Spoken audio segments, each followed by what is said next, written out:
এখানে যারাই আছে সকলকেই আইনের আওতায় আনা হবে। এখানে যে সকল অবৈধ স্থাপনা আছে সকল অবৈধ স্থাপনাই এখানে হচ্ছে যে ঘুরিয়ে দেওয়া হবে।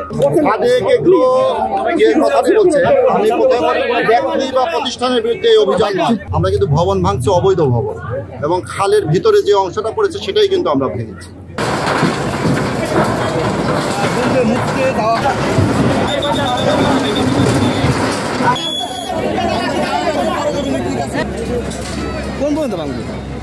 রামচন্দ্রপুর খালের দুই ধারে যারা অবৈধ স্থাপনা ছিল তাদের চিহ্নিত করা হয়েছে। পানি উন্নয়ন বোর্ড, জেলা প্রশাসকের কার্যালয় এবং উত্তর সিটি কর্পোরেশন যৌথভাবে চিহ্নিত করা হয়েছে। সেই চিহ্নিত অনুযায়ী যাদের অবৈধ স্থাপনা ছিল দীর্ঘদিন থেকে দেখেছেন মাননীয় মেয়র মহোদয় ঢাকা উত্তর সিটি কর্পোরেশনের, উনি এখান থেকে একবার ট্রাক স্ট্যান্ড সরিয়েছেন, 10 তলা ভবন ভাঙা হয়েছে, বসিলা গার্ডেন সিটির একাধিক ভবন ভাঙা হয়েছে। সেখানে আমাদের কাউন্সিলর সাহেব উপস্থিত ছিলেন, প্রধান সম্পত্তি কর্মকর্তা থেকে শুরু করে উদ্বোধন কর্তৃপক্ষ সকলে উপস্থিত ছিলেন, এবং এটা হচ্ছে নিয়মিত কাজের অংশ আমাদের। আজকে যেটা করেছি সেটা হচ্ছে যে এখানে দেখা যাচ্ছে যে আমাদের রামচন্দ্রপুর খালের একদম মুখের ভিতর ভরাট করে এই জায়গাটা ভরাট করে এখানে স্থাপনা করা হয়েছে, এবং এই স্থাপনাগুলি আমরা রিমুভ করছি। এখানে যারাই আছে সকলকেই আইনের আওতায় আনা হবে। এখানে যে সকল অবৈধ স্থাপনা আছে সকল অবৈধ স্থাপনাই এখানে হচ্ছে যে ঘুরিয়ে দেওয়া হবে। কেউ আইনের ঊর্ধ্বে নয়, সকলকেই হচ্ছে যে নিয়ম মেনে আইন মেনে ব্যবসা পরিচালনা করতে হবে, এটি হচ্ছে মেসেজ।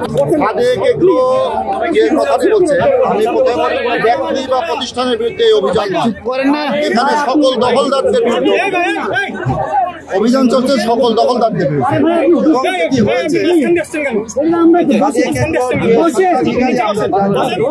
উনি হচ্ছে যে বাংলাদেশ ডেইরি ফার্ম অ্যাসোসিয়েশনের সভাপতি।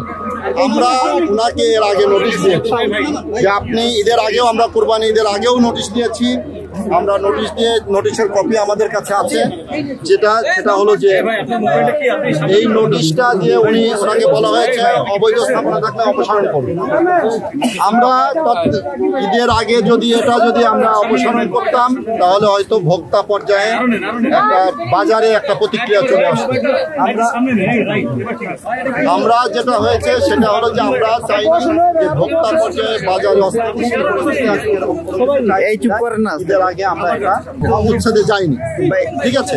আমরা ওনাদেরকে নোটিশ দিয়েছি, সেই নোটিশে উনি কোনো জবাবদেহি কিংবা উনি কোনো প্রয়োজনীয় ব্যবস্থা নেন, যে কারণে আজকে আমাদের উচ্ছেদ। আপনি জানেন যে খালের একটা নীতিমালা আছে, খালের পাশে হচ্ছে কত ফিট পর্যন্ত হলো আমরা ভবন করতে পারবো, আমাদের সেই নীতিমালা আছে। খালের পার্শ্ববর্তী যে ভবন করার ওনার যে এখানে কি রাজস্ব থেকে অনুমোদন দিয়েছে কিনা এটি হচ্ছে দেখার বিষয়। এই ভবন ওনার 4% জমি উনি বলছে, আমাকে কাগজ দেখিয়েছে, এই কাগজ আমি যাচাই বাছাই করার জন্য দিয়েছি। উনি দাবি করেছে 4%, কিন্তু বাস্তবে এখানে জমি আছে হচ্ছে 1 বিঘার উপরে, 1 বিঘার উপরে জমি দখল করে আছে। সুতরাং উনি 4% জমি, উনি জমির মালিক, উনি কিন্তু ভবনের মালিক না।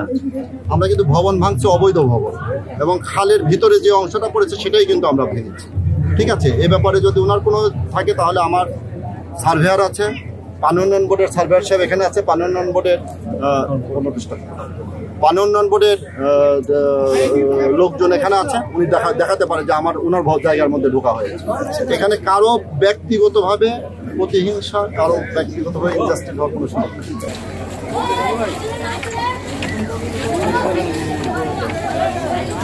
সংবাদ, ফিচার ও অনুষ্ঠানের জন্য ভিজিট করুন সংবাদ প্রকাশের ওয়েবসাইট এবং যুক্ত থাকুন ফেসবুক পেজ ও ইউটিউব চ্যানেলের সঙ্গে।